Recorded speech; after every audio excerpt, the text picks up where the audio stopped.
Good morning. We'll start with second unit of ours. Second unit includes something related to project manager, related to project organizations and project team.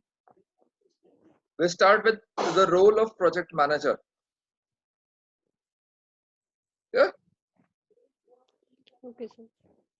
First of all, before we actually come to know the role of a project manager, we should be able to understand who is actually a project manager. कौन है ये project manager?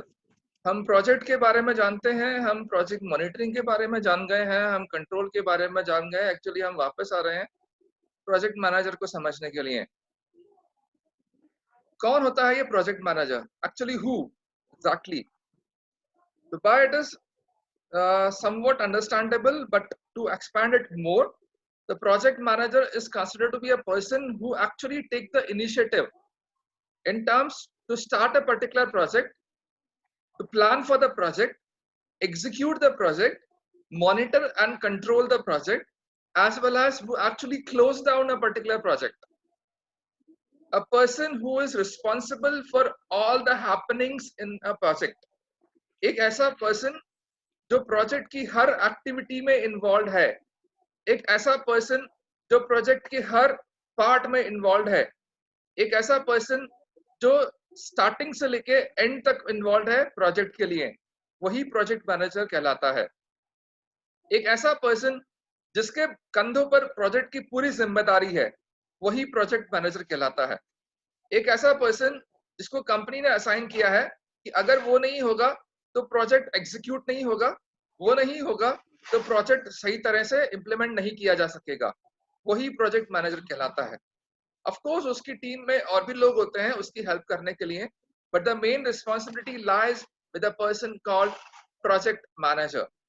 हमने पहले भी ये पढ़ चुके होंगे कि रिस्पॉन्सिबिलिटीज जो है वो कुछ लोगों को असाइन की जाती है। प्रोजेक्ट इंप्लीमेंटेशन के लिए main person responsible is project manager. बहुत सारी कंपनीज में इसी नाम से पोजीशन रहती है कि प्रोजेक्ट मैनेजर ही पोस्ट होगी और उसको एक पर्सन असाइन किया जाएगा। कुछ एग्जांपल्स इसमें दिए हुए हैं, जैसे कंस्ट्रक्शन में, पेट्रोकेमिकल्स में, आर्किटेक्चर में, आईटी में इसी नाम से रहती है। कुछ और ऑर्गेनाइजेशंस हो सकते हैं जिनमें किसी और नाम से पोजीशन हो, लेकिन काम वो यही होगा।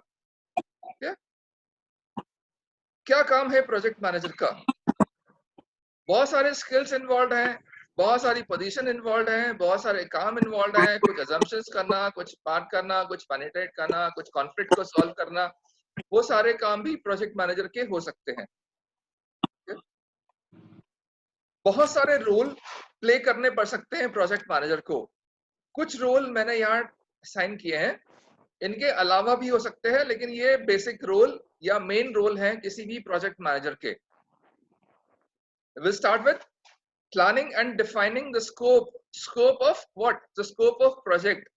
ये प्रोजेक्ट किस तरह का है, ये प्रोजेक्ट कहाँ तक जाएगा, ये प्रोजेक्ट किस लेवल तक जाएगा, कहाँ पर ये स्टार्ट होगा, कैसे ये एंड होगा, कितने बड़े एरिया को ये प्रोजेक्ट कवर करेगा, कैसे कैसे ये प्रोजेक्ट आगे बढ़ेगा।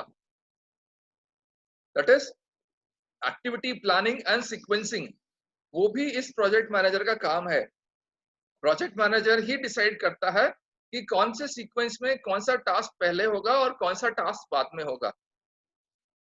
रिसोर्स प्लानिंग प्रोजेक्ट मैनेजर का ही रोल है कि कहां से इस प्रोजेक्ट को कंप्लीशन के लिए रिसोर्सेस एक्वायर किए जाएंगे, वो रिसोर्सेस कहां से आएंगे, वो रिसोर्सेस कौन एक्वायर करेगा, वो रिसोर्सेस एक्वायर करने के लिए किन कौन पर्सन को रिस्पॉन्सिबिलिटी दी गई है। देन शेड्यूल डिसाइड करना, कब कौन सा काम एक्वायर किया जाएगा, कब कौन सा काम कंप्लीट होगा, कब कौन सा काम के लिए कौन पर्सन असाइन किया गया है, इसकी मॉनिटरिंग के लिए भी प्रोजेक्ट मैनेजर ही डिसाइड करता है। शेड्यूल्स बनाना, आई बिलीव अब तक हम समझ चुके हैं ये शेड्यूल्स क्या होते हैं। तो वैसे शेड्यूल्स बनाना भी प्रोजेक्ट मैनेजर का ही काम है कि कौन कौन से एक्टिविटी करना, एक छोटे छोटे से पैकेज डिसाइड करना जिसके बारे में हम सोचेंगे कि ये कंप्लीट होने पर एक पर्टिकुलर स्टेप कंप्लीट होना माना जाएगा। प्रोजेक्ट्स को डिफरेंट टाइम जोन्स में डिवाइड करना, कौन से टाइम जोन में कितना समय लगेगा कंप्लीट होने के लिए, एक टाइम जोन को कंप्लीट करने का प्रोजेक्ट का कितना पार्ट कंप्लीट होना माना जाएगा, प्रोजेक्ट मैनेजर का रोल है। कॉस्ट कितनी है पूरे प्रोजेक्ट की, उस कॉस्ट को डिसाइड करने के लिए बजट क्या होगा, बजट आएगा कहां से हमें एस्टिमेट बनाना है बजट का, वो प्रोजेक्ट मैनेजर का काम है। पूरे प्रोजेक्ट का डॉक्यूमेंटेशन करना, ये प्रोजेक्ट है क्या, प्रोजेक्ट कहां से डिसाइड होगा, प्रोजेक्ट कब कंप्लीट माना जाएगा, प्रोजेक्ट में कौन कौन से लोग इन्वॉल्व हैं, वो सब डॉक्यूमेंटेशन।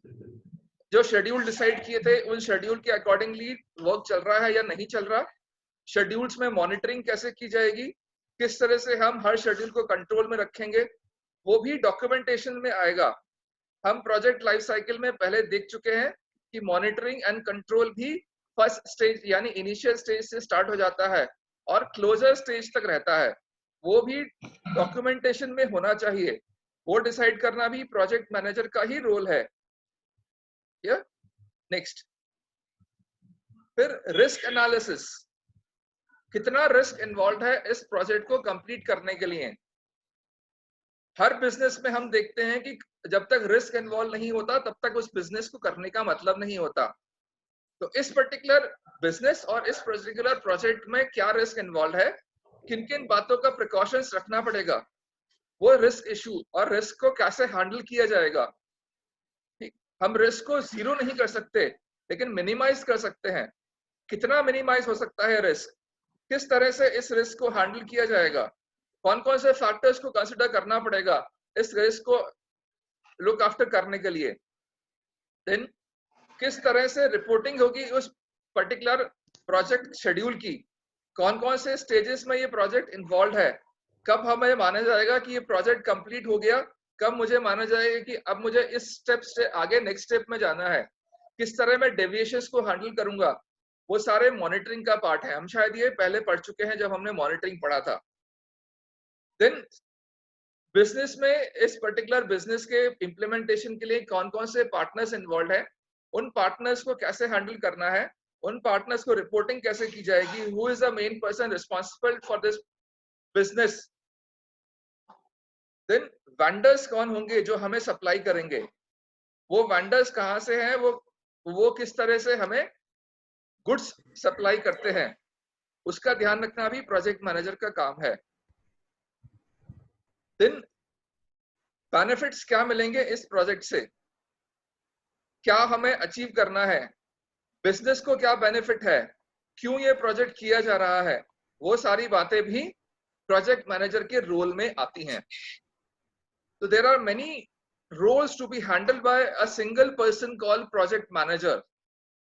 कुछ का हमने नोट डाउन किया यहाँ पर, कुछ हमने जानने की कोशिश करी।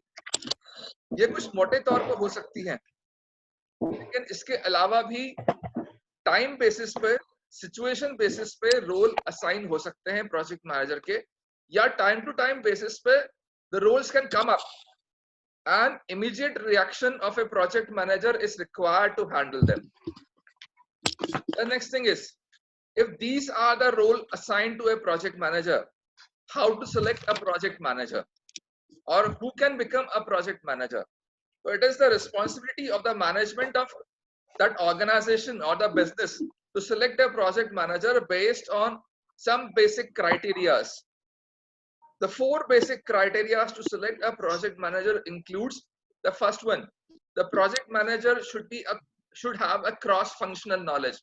Cross functional knowledge का मतलब ये है कि उसको केवल एक ही काम नहीं, बहुत सारे काम एक साथ करने आने चाहिए। इसका मतलब ये नहीं है कि वो सिर्फ और सिर्फ मार्केटिंग का ही काम जानता हो, वो एचआर का वर्क भी जानता हो, वो प्रोजेक्ट मैनेजर फाइनेंस का भी वर्क जानता हो। अगर मल्टी फंक्शनल होगा, क्रॉस फंक्शनल होगा, तो बहुत अच्छा पर्सन माना जाएगा सिलेक्शन के लिए। ऐसा पर्सन जो थोड़ा बहुत टेक्निकल नॉलेज भी जानता हो, ऐसा पर्सन जो थोड़ा बहुत एचआर फंक्शन भी जानता हो, मार्केटिंग फंक्शन जानता हो, फाइनेंस के फंक्शन जानता हो, आईटी के फंक्शंस जानता हो, वो बेस्ट पर्सन होगा। जरूरी नहीं है कि उसको हर चीज की डेप्थ में नॉलेज हो, लेकिन नॉलेज होनी चाहिए, अपने फील्ड की डेप्थ में नॉलेज और बाकी फंक्शंस की बेसिक नॉलेज होगी, वो बेस्ट पर्सन कहा जाएगा। सेकेंड वन, जिस फील्ड का प्रोजेक्ट है बेसिकली उस फील्ड का पर्सन इंचार्ज होना चाहिए। टेक्निकल प्रोजेक्ट्स का मतलब यहाँ पे इंजीनियरिंग प्रोजेक्ट नहीं है। टेक्निकल प्रोजेक्ट्स का मतलब है जिस भी फील्ड का प्रोजेक्ट हो। अगर एचआर का प्रोजेक्ट है तो एचआर वाला पर्सन बेस्ट होगा, लेकिन जैसे क्रॉस फंक्शन नॉलेज है तो क्रॉस फंक्शन नॉलेज भी होनी चाहिए। अगर आईटी या सॉफ्टवेयर रिलेटेड प्रोजेक्ट है तो सॉफ्टवेयर फील्ड का पर्सन बेस्ट पर्सन होगा। Next one, project manager must have superior organisational skills. Superior organisational skills मतलब उसको ये मालूम होना चाहिए कि ऑर्गेनाइजेशन वर्क कैसे करते हैं, ऑर्गेनाइजेशन में अथॉरिटी रिस्पॉन्सिबिलिटी डिस्ट्रीब्यूशन कैसे होता है, क्योंकि उसी को अपनी टीम डिसाइड करनी है, उसी को ये असाइन करना है कि मेरे बाद नेक्स्ट इंचार्ज कौन होगा, उसी को डिस्ट्रीब्यूशन ऑफ वर्क करना है, उसी को डेलीगेशन करना है, उसको ये मालूम होना चाहिए कि ऑर्गेनाइजेशंस वर्क कैसे करते हैं। तो ऐसे केस में अगर एडमिनिस्ट्रेटिव नॉलेज उस पर्सन को नहीं होगी तो वो पर्सन थोड़ा सा अच्छे से वर्क नहीं कर पाएगा। Last but not the least is a problem solver. Problems के बिना कोई भी ऑर्गेनाइजेशन वर्क नहीं कर सकता, लेकिन ये पर्सन जो है उसको क्विक डिसीजन मेकिंग आनी चाहिए। इस पर्सन को मालूम होना चाहिए कि अगर समस्याएं आती हैं तो समस्या को कैसे समाधान किया जाएगा। A person is considered to be the best who actually poke his nose into the problems and comes out with a solution, है ना? ऐसा नहीं कि वो प्रॉब्लम देख के भाग जाए, ऐसा नहीं पर्सन कि वो प्रॉब्लम देख के साइड में बैठ जाए। उसको मालूम होना चाहिए कि कब किस सिचुएशन को कैसे हैंडल करना है। इन 4 बेसिक चीजों के अलावा भी बहुत सारी चीजें हैं जो एक प्रोजेक्ट मैनेजर के एक सफिशिएंट पर्सन बनाती हैं। ऑर्गेनाइजेशंस को प्रोजेक्ट मैनेजर डिसाइड करते समय इनके अलावा और भी चीजों का ध्यान रखना चाहिए। कौन कौन सी? एन एक्सपीरियंस पर्सन, पहली चीज। किसी नए पर्सन को बनाएंगे जिसको कभी किसी प्रोजेक्ट का कभी नॉलेज नहीं रहा तो वो भी एक फेलियर होगा। वो हो सकता है पहले से लीडर ना रहा हो लेकिन प्रोजेक्ट टीम्स का पार्ट रहा हो, जिसने पहले से प्रोजेक्ट हैंडल किए हो। मे नॉट बी इंडिपेंडेंटली, लेकिन टीम का पार्ट होना भी एक बहुत बड़ी चीज है। Mastery of process and tools, ऐसा पर्सन जिसने प्रोसेसेस के बारे में नॉलेज हो, जिसने शेड्यूल्स में काम किया हो, ऐसा पर्सन जिसको कंट्रोल और मॉनिटरिंग की नॉलेज हो और जिसको कौन सा टूल कब यूज करना है प्रोजेक्ट हैंडलिंग का एंड कंट्रोल का वो मालूम हो। अगर ये नहीं मालूम कि कौन सा टूल कब यूज होगा या प्रोजेक्ट कंट्रोल में मॉनिटरिंग में कौन कौन से टूल्स इन्वॉल्व है, वो ऐसा पर्सन भी किसी काम का नहीं होता। देन टाइम, मुझे जल्दी प्रोजेक्ट कंप्लीट करना है, इसके चक्कर में मैंने कम टाइम अलोकेट किया प्रोजेक्ट को, हर शेड्यूल में कम कम टाइम में मैंने कंप्लीशन मान लिया, तो ऐसे केस में भी प्रोजेक्ट फेलियर होने के चांसेस होते हैं। तो प्रोजेक्ट मैनेजर को ये भी मालूम होना चाहिए कि कितने पर्टिकुलर शेड्यूल को, कौन से पर्टिकुलर स्लॉट को कितना टाइम देना है। इसके लिए जरूरी है कि वो डिटेल्स पे जाए, अटेंशन टू डिटेल्स। हर प्रोजेक्ट के एक एक बारीकी से मॉनिटरिंग होनी चाहिए, हर शेड्यूल की हर स्टेप की नॉलेज होनी चाहिए कि ऐसे केस में कितना टाइम इन्वॉल्व होगा, क्या क्या इस चीज में ध्यान रखना पड़ेगा। Next thing is objectives and budgeting. Time based objective and time based budget. इस पर्टिकुलर शेड्यूल को कंप्लीट होने में कितना टाइम लगेगा, इसके अलावा ये भी मालूम होना चाहिए इस शेड्यूल में बजट कितना इन्वॉल्व होगा। Overall budget is different but distribution of budget as per the schedule is different. मैंने 15 करोड़ का बजट डिसाइड कर लिया मेरे इस छोटे से प्रोजेक्ट के लिए, लेकिन स्टेप बाय स्टेप जब प्रोजेक्ट कंप्लीट होगा तो उसका डिस्ट्रीब्यूशन कैसे होगा, हर पर्टिकुलर शेड्यूल में इस 15 करोड़ को कैसे डिवाइड करना है, ये मुझे आना चाहिए। ठीक, चलिए next is project to be scheduled and decided. A project manager should have the ability to communicate the project both orally and in written format. बताना मुझे आना चाहिए अपनी टीम को एज ए प्रोजेक्ट लीडर और प्रोजेक्ट मैनेजर कि ये project है क्या, इस प्रोजेक्ट की डिमांड्स क्या है, इस प्रोजेक्ट को कंप्लीट होने के लिए क्या क्या टाइम करना पड़ेगा, इस प्रोजेक्ट को कंप्लीट करने के लिए मुझे किन किन चीजों का ध्यान रखना पड़ेगा, इस प्रोजेक्ट को कंप्लीट होने के लिए मुझे टीम को समझाना पड़ेगा कि उनका रोल क्या है। फिर इसको डॉक्यूमेंटेशन के लिए मुझे राइटिंग वर्क भी आना चाहिए as a leader. Okay, then मुझे मालूम होना चाहिए रिपोर्ट का फॉर्मेट्स क्या है, कैसे रिपोर्ट्स तैयार की जाती हैं, किन पर्टिकुलर फेजेस में मुझे रिपोर्ट तैयार करके कैसे सबमिट करनी है। सपोज मुझे केवल इसी और इसी क्लास शेड्यूल की रिपोर्ट तैयार करनी है, तो इस क्लास शेड्यूल की रिपोर्ट का फॉर्मेट क्या है, मैनेजमेंट को किस तरह से इसकी रिपोर्टिंग करनी है, वो मुझे आना चाहिए। अगर मुझे कोई कंस्ट्रक्शन में जाना है तो कंस्ट्रक्शन के स्टेप्स की रिपोर्ट कैसे होती है, मुझे ये बताना आना चाहिए कि किस तरह से मैंने अपना टास्क कंप्लीट किया। मुझे ये बताना आना चाहिए कि किस तरह से टास्क कंप्लीट माना जाता है, मैंने मॉनिटर कैसे किया, वगैरह वगैरह एंड वगैरह। Last but not the least जो देखनी पड़ेगी बात, वो ये है flexibility and patience. Project managers rigid नहीं होने चाहिए। If the project demands some things to be changed within the time limits, the project manager should be flexible and mature enough to accept the changes and should have patience to accept new views and ideas in terms of implementations. मैं हमेशा से कहता आया हूं कि team के साथ हमेशा बात करते रहना चाहिए, हमेशा पेशेंस रखना चाहिए। अगर टीम से कुछ गलती भी हुई है तो कैसे उसको इम्प्रूव कर सकते हैं, किस तरह से हम टीम को मोटिवेट कर सकते हैं आगे बढ़ाने के लिए। तो प्रोजेक्ट मैनेजर या टीम लीडर के पास उतना पेशेंस होना चाहिए कि वो उस टीम को इम्प्रूवमेंट का चांस दे सके, उनको केपेबल करा सके कि वो इम्प्रूव कर सके। तो flexible in terms of project and patience, ये दो क्राइटेरिया लास्ट में लिखे गए हैं लेकिन बहुत इंपॉर्टेंस के हैं। क्लियर? चलिए आगे बढ़े। प्रोजेक्ट ऑर्गेनाइजेशन हमारा नेक्स्ट स्टेप है।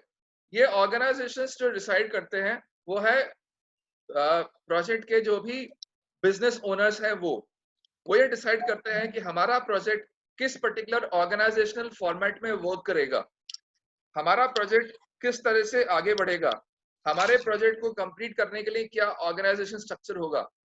हम अपने पिछली क्लासेस में, या कहना चाहिए जब आपने प्रिंसिपल्स ऑफ मैनेजमेंट पढ़ा होगा, तब आप पढ़ चुके होंगे कि different different type of organisation structures होते हैं। तो प्रोजेक्ट ऑर्गेनाइजेशन को वर्क करने के लिए भी डिफरेंट स्ट्रक्चर्स इन्वॉल्व है। प्रोजेक्ट ऑर्गेनाइजेशन कैसे वर्क करेंगे, किस तरह से उनमें अथॉरिटी रिस्पॉन्सिबिलिटी डिस्ट्रीब्यूशन होगा, प्रोजेक्ट मैनेजर टीम का एक्चुअल लीडर होगा या उसके ऊपर भी एक पर्सन होगा जो इन प्रोजेक्ट्स को हैंडल करेगा। प्रोजेक्ट ऑर्गेनाइजेशन मैनेजर या प्रोजेक्ट लीडर किस तरह से किसको रिपोर्ट करेगा, वो स्ट्रक्चर के थ्रू डिसाइड होता है और वो बिजनेस ओनर्स डिसाइड करते हैं। A structure that facilitates the coordination and implementation of project activities as a project organization. पूरे ऑर्गेनाइजेशन स्ट्रक्चर को अथॉरिटी रिस्पॉन्सिबिलिटी डिसाइड करना, किस तरह से वो फंक्शंस करेंगे, अगर कुछ ओवरलैपिंग होती है, कुछ कॉन्फ्लिक्ट अराइज होता है, कुछ डिसअप्शंस होते हैं, तो वो कैसे हैंडल किए जाएंगे, वो सारे के सारे ऑर्गेनाइजेशन स्ट्रक्चर देखकर ही डिसाइड किया जाता है। अगर मुझे ये डिसाइड करना है कि प्रोजेक्ट का लीडर कौन होगा, जनरली नाम से लगता है कि प्रोजेक्ट मैनेजर है वो ही लीडर होगा, लेकिन कभी कभी ऑर्गेनाइजेशन स्ट्रक्चर्स ये इंडिकेट करते हैं कि project manager is not the leader, project manager is the part of the team बस। तो ऐसे केस में किस तरह से डिसीजन होगा, कौन होगा वो पर्सन जो प्रोजेक्ट मैनेजर्स की जॉब डिसाइड करेगा, कौन होगा वो पर्सन जो ऑटोनॉमी डिसाइड करेगा, किसके पास ऑटोनॉमी है, जो रिलेशनशिप डिसाइड करेगा कि प्रोजेक्ट मैनेजर और प्रोजेक्ट टीम में क्या रिलेशनशिप है, वही ऑर्गेनाइजेशन स्ट्रक्चर कहलाता है। Clear? Next, project organisation structures को बेसिकली हम 3 पार्ट्स में डिवाइड कर सकते हैं। क्लियर? कहीं कहीं पर ऑर्गेनाइजेशन स्ट्रक्चर्स के बहुत सारे पार्ट्स हो सकते हैं। जनरली इनको 3 फैक्टर्स या 3 पार्ट में डिसाइड किया गया है। Part number 1, programmatic based.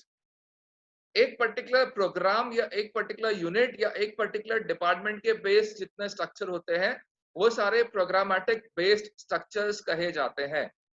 तो जैसा नाम ने डिसाइड किया है वैसा ही ये हर पर्टिकुलर प्रोग्राम का एक प्रोग्राम मैनेजर होता है, उसके अंदर ही प्रोग्राम या प्रोजेक्ट मैनेजर्स और प्रोजेक्ट मैनेजर का स्टाफ वर्क करता है। मैं और सिंपल टर्म में डिफाइन करता हूं उसे। अगर मेरे पास मार्केटिंग डिपार्टमेंट है तो मार्केटिंग डिपार्टमेंट का हेड एक प्रोग्राम हेड होगा जो उस पर्टिकुलर प्रोग्राम का लुक आफ्टर करता होगा। प्रोजेक्ट मैनेजर उस पर्टिकुलर मार्केटिंग मैनेजर के अंदर वर्क करेगा और प्रोजेक्ट मैनेजर के अंदर उसका प्रोजेक्ट मैनेजमेंट का स्टाफ वर्क करेगा या टीम वर्क करेगी। हम नेक्स्ट पर्टिकुलर स्लाइड में डायग्राम देखेंगे तो हमें और क्लियर होगा। क्लियर? अभी तक हम थ्योरेटिकली समझ रहे हैं कि एक पर्टिकुलर प्रोग्राम है जिसको हमने मार्केटिंग डिपार्टमेंट कह दिया। मार्केटिंग डिपार्टमेंट का हेड प्रोग्राम मैनेजर है। उस प्रोग्राम मैनेजर के अंदर में एक प्रोजेक्ट वर्क कर रहा है जिसको लीड कर रहा है प्रोजेक्ट मैनेजर। उस प्रोजेक्ट मैनेजर की एक पर्टिकुलर टीम है जिसको हम स्टाफ या प्रोजेक्ट टीम बोल सकते हैं। वो एक पर्टिकुलर इश्यू पे वर्क कर रही है।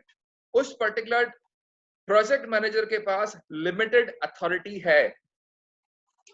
आई रिपीट, लिमिटेड अथॉरिटी है, सारी अथॉरिटी नहीं है। सारी अथॉरिटी किसके पास है? उस प्रोग्राम मैनेजर के पास, उस डिपार्टमेंटल हेड के पास। इस पर्टिकुलर केस में जो हम एग्जांपल ले रहे हैं, मार्केटिंग हेड के पास। तो प्रोजेक्ट मैनेजर सारी अथॉरिटी नहीं रखता, वो एक लिमिटेड अथॉरिटी रख रहा है। क्लियर? सारी अथॉरिटी किसके पास है? उस डिपार्टमेंट हेड के पास। ठीक, अब इस चीज को समझने के लिए ये नेक्स्ट डायग्राम है हमारे पास जो ज्यादा अच्छे से हैंडल करेगा। अब इस डायग्राम अगर आप देख पा रहे हैं तो wholesale head of this particular organisation is the director. हर पर्टिकुलर प्रोग्राम के लिए एक प्रोग्राम मैनेजर है। प्रोग्राम मैनेजर के अंडर में प्रोजेक्ट मैनेजर्स वर्क कर रहे हैं। प्रोजेक्ट मैनेजर्स के अंडर में प्रोजेक्ट मैनेजमेंट स्टाफ वर्क कर रहा है जो उस प्रोजेक्ट को हैंडल कर रहा है। प्रोग्राम मैनेजर के अंडर में दूसरे प्रोजेक्ट्स भी चल सकते हैं जो उस डिपार्टमेंट रिलेटेड प्रोजेक्ट होंगे। क्लियर? तो एक पर्टिकुलर प्रोग्राम मैनेजर के अंडर में डिफरेंट प्रोजेक्ट मैनेजर्स हो सकते हैं। क्लियर? उस डिफरेंट प्रोजेक्ट मैनेजर के अंदर में उसका स्टाफ वर्क कर रहा है। प्रोजेक्ट मैनेजर डायरेक्टली डायरेक्टर का रिपोर्ट नहीं करता। प्रोजेक्ट मैनेजर के पास सिंगल लेवल अथॉरिटी नहीं है, उसको रिपोर्ट करना है डिपार्टमेंट हेड या प्रोग्राम मैनेजर को, और प्रोग्राम मैनेजर हेड रिपोर्ट करेगा डायरेक्टर को। इसमें सबसे बड़ा डिसएडवांटेज ये है कि आपको अगर किसी और फंक्शनल हेड की जरूरत है, किसी और एक्सपर्ट की जरूरत है, तो आपके पास वो अवेलेबल नहीं है।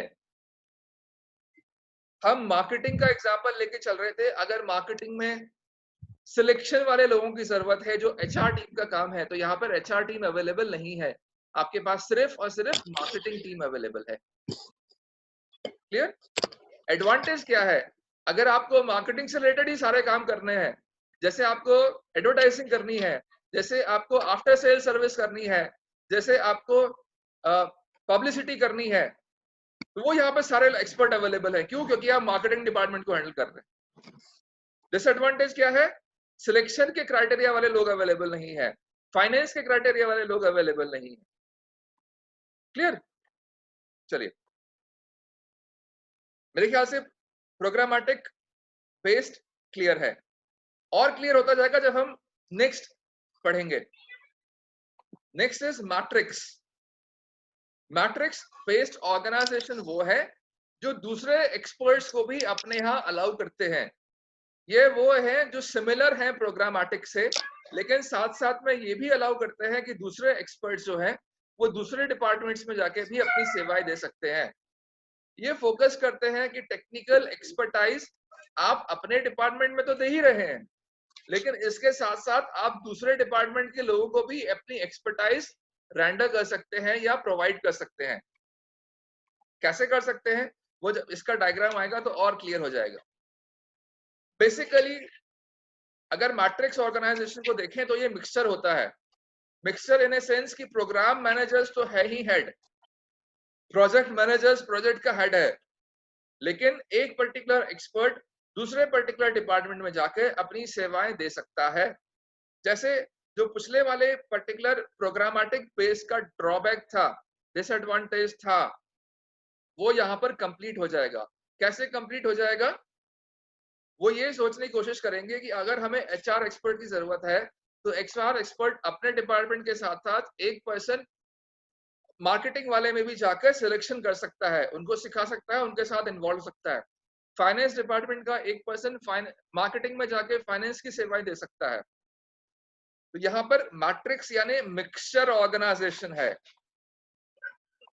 क्लियर? तो ऐसे केस में मैट्रिक्स ऑर्गेनाइजेशन ये बताने की कोशिश करते हैं, जहां पर आप देख भी रहे होंगे कि एक प्रोजेक्ट मैनेजर का स्टाफ दूसरे वाले में जाकर अपनी सेवाएं देने की कोशिश कर रहा है। ये मिक्सचर ऑर्गेनाइजेशन है। मैट्रिक्स बेस्ड ऑर्गेनाइजेशन वो ऑर्गेनाइजेशन है जो एक से दूसरे में ट्रांसफरेबल है। बेसिकली वो वैसे ही वर्क कर रहे हैं जैसे प्रोग्रामेटिक थे, लेकिन हाँ, यहाँ पर एडवांटेज के फॉर्म में अलाउ किया जा रहा है कि आप दूसरे पर्टिकुलर प्रोजेक्ट में भी इन्वॉल्व हो रहे हैं। क्लियर? चलिए, third and the last one जो है project based. Project based organisations वो ऑर्गेनाइजेशन है जो प्रोग्रामेटिक और मैट्रिक्स दोनों के ऊपर एडवांटेज क्लियर करते हैं, जो ये बताने की कोशिश करते हैं कि आप ना केवल अपने में रहें, बल्कि इस चीज में project manager is considered to be the in charge of the whole. Project manager के पास पूरी पावर है कि वो कहीं से भी किसी को चूज कर सकता है। यहाँ पर हर डिपार्टमेंट का मिक्सचर, हर एक्सपर्ट आ सकता है आपकी टीम में। यहाँ पर आप ये नहीं है कि आप लिमिटेड हैं एक पर्टिकुलर ऑर्गेनाइजेशन में। यहाँ पर आप ये दिखाने की कोशिश कर रहे हैं कि आपको जिस एक्सपर्ट की जरूरत है वो एक्सपर्ट आपके लिए अवेलेबल होगा। प्रोजेक्ट मैनेजर को अपनी टीम में चूज करने की पावर है कि वो अपने यहाँ मार्केटिंग के लोग भी रख सकता है, फाइनेंस के लोग भी रख सकता है, आईटी के लोग भी रख सकता है और एचआर के लोग भी रख सकता है। अगर उसको जरूरत है सॉफ्टवेयर इंडस्ट्री से, तो सॉफ्टवेयर के लोग भी अपनी टीम में रख सकता है। पिछले दोनों केसेस में ऐसा नहीं था। फर्स्ट वाले में तो बिल्कुल नहीं था, सेकंड वाले में आप सेवाएं ले सकते थे दूसरे लोगों की, लेकिन टीम मेंबर नहीं बना सकते थे। थर्ड वाले केस में प्रोजेक्ट मैनेजर होलसेल इंचार्ज है अपने यहाँ अपनी टीम में रखने की।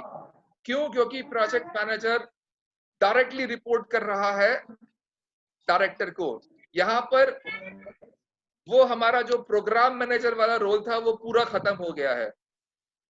तो प्रोजेक्ट मैनेजर होलसेल इंचार्ज है प्रोजेक्ट बेस जिसकी भी रिक्वायरमेंट है उसको अपॉइंट करने के लिए। अगर आपको लगता है आपको एचआर से लोग चाहिए, मार्केटिंग से लोग चाहिए, फाइनेंस से लोग चाहिए, आईटी से चाहिए, मिक्सचर बनाइए और एक नई टीम तैयार करिए। क्लियर? आज की डेट में सबसे ज्यादा यूज इसी पर्टिकुलर स्ट्रक्चर का हो रहा है ऑर्गेनाइजेशन में, जहां पर लोग मिक्सचर ऑफ ग्रुप इन्वॉल्व करते हैं। क्लियर? चलिए, एक लास्ट टॉपिक हमारा प्रोजेक्ट टीम का। मेरे पास टाइम बता थोड़ा कम है, लेकिन हम इसको जल्दी से जल्दी खत्म करने की कोशिश करेंगे। हम प्रोजेक्ट टीम्स की बात फर्स्ट स्लाइड से कर रहे हैं कि प्रोजेक्ट टीम्स होती क्या है। तो प्रोजेक्ट टीम्स वो है कोर टीम जो एक पर्टिकुलर प्रोजेक्ट को कंप्लीट करने में मदद करती है। प्रोजेक्ट टीम वो है जो एक पर्टिकुलर प्रोजेक्ट के लिए एक्चुअली वर्क करती है। प्रोजेक्ट टीम में उस टीम के टीम मेंबर्स भी इन्वॉल्व होते हैं और प्रोजेक्ट लीडर्स या प्रोजेक्ट मैनेजर्स भी इन्वॉल्व होते हैं। प्रोजेक्ट मैनेजर्स के बारे में हम अभी डिस्कस कर चुके हैं। तो प्रोजेक्ट टीम्स के पार्ट वो सारे लोग हो सकते हैं जो उस प्रोजेक्ट को कंप्लीट करने के लिए प्रोजेक्ट मैनेजर की हेल्प करेंगे। प्रोजेक्ट टीम के पार्ट वो स्टाफ हो सकता है जो वेरियस अदर डिपार्टमेंट से आए हुए लोग होंगे, जिसको प्रोजेक्ट मैनेजर ने सिलेक्ट किया है, जो अपने अपने एरिया के एक्सपर्ट माने गए हैं और उस प्रोजेक्ट को कंप्लीट करने के लिए हेल्प करेंगे। इस प्रोजेक्ट टीम के ऊपर बहुत बड़ी जिम्मेदारी है उस पर्टिकुलर टास्क, उस पर्टिकुलर प्रोजेक्ट को कंप्लीट करने के लिए। उस प्रोजेक्ट टीम के ऊपर बहुत बड़ी जिम्मेदारी है अपना रोल प्ले करने के लिए। उस प्रोजेक्ट टीम के रोल के लिए ये सारी बातें हो सकती हैं। बेसिकली क्या? फर्स्ट थिंग, डॉक्यूमेंट बनाना। डॉक्यूमेंट किस चीज का? अपने सारे प्रोजेक्ट का डॉक्यूमेंट। किस चीज का? उस पर्टिकुलर चीज को देखना कि उस प्रोजेक्ट के अंदर कब कब लेवल पे कौन कौन सा काम हो रहा है, और रिपोर्ट बनाने के लिए सारे बेसिकली रिटर्न मटेरियल इकट्ठा करना। दूसरी चीज, contribute to overall project objectives. Basically हर प्रोजेक्ट को स्टार्ट करने का एक ऑब्जेक्टिव है तो हर पर्टिकुलर स्टेप पे मुझे देखना पड़ेगा एज प्रोजेक्ट टीम मेंबर कि क्या है वो प्रोजेक्ट, हमारे ऑब्जेक्टिव्स अचीव हो रहे हैं या अचीव नहीं हो पा रहे हैं, हमारे प्रोजेक्ट ऑब्जेक्टिव्स को अचीव करने के लिए क्या करना पड़ेगा। थर्ड विन, प्रोजेक्ट टीम्स हर इंडिविजुअल कितना आउटपुट दे पा रहा है, कितना रिटर्न कर पा रहा है, उस काम को देखना भी प्रोजेक्ट टीम का वर्क है। हर टीम में बहुत सारी बातें इन्वॉल्व है, हर इंडिविजुअल से एक्सपेक्टेड रोल है, वो रोल वो प्ले कर पा रहा है या नहीं प्ले कर पा रहा, वो भी प्रोजेक्ट टीम का एक रोल है। देन बिजनेस नीड्स को फुलफिल करना, बिजनेस या प्रोजेक्ट को कंप्लीट करने से बहुत सारे प्रॉफिट्स हो सकते हैं, वो प्रॉफिट हम नीड्स फुलफिल कर पा रहे हैं या नहीं कर पा रहे। And last bit but not the least is to provide the expertise, जिस चीज के लिए मुझे यहाँ बुलाया गया है एज एन एक्सपर्ट, वो मैं अपना एक्सपर्टाइज दे पा रहा हूँ या नहीं दे पा रहा। अगर मैं एचआर एक्सपर्ट हूँ इस प्रोजेक्ट को कंप्लीट करने के लिए, तो मैं एचआर का रोल प्ले कर पा रहा हूँ या नहीं कर पा रहा। एचआर का रोल बहुत सारे हो सकते हैं, वो आप एचआर में पढ़ चुके हैं। मार्केटिंग वाले पर्सन के रोल आप मार्केटिंग में पढ़ चुके हैं। ऐसा ही हर फील्ड का एक्सपर्ट हर फील्ड के रोल को एज अ टीम मेंबर बनाया गया है, तो वो रोल प्ले कर पा रहा है या रोल प्ले नहीं कर पा रहा। ऐसे केस में जरूरी है हर टीम मेंबर को ये डिसाइड करना कि आप अपनी एक्सपर्टाइज को डिलीवर करें। क्लियर? चलिए, यहां पर मेरी तरफ से लेक्चर कंप्लीट है। अब ऐसे केस में आपकी तरफ से क्वेश्चंस इनवाइटेड है कि आप अपने क्वेश्चंस पुट